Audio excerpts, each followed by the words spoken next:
Yes, there's a very marked change in the preaching between, say, the 18th century and the late 19th century. It is a fairly gradual change during the early 19th century, but by the late 19th century, it is very clearly visible.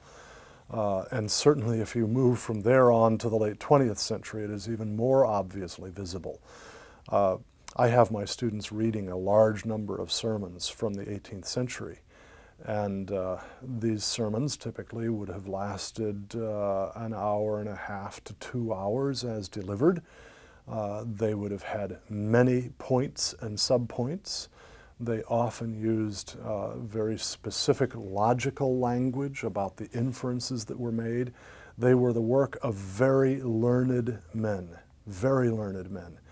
By the time you get to late 19th century sermons, they tend to be much shorter. They tend to be far simpler. There's very little evidence of strong intellectual investment in those sermons. And I think there is a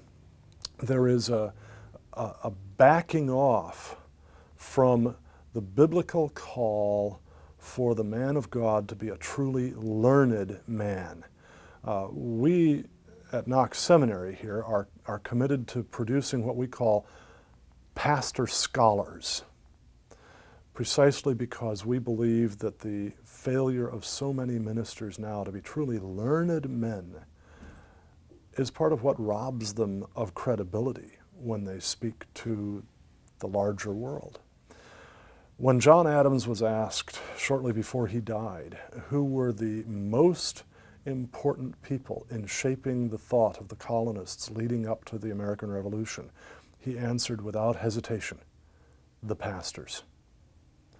If we ask today who are the most influential people in American society right now, nobody's going to answer the pastors. I think that's partly because because of the result of dispensationalism's bifurcation of the sacred and the secular world, because of its strict division between the churchly call and the secular call, they have lost the ability to speak to their surrounding world.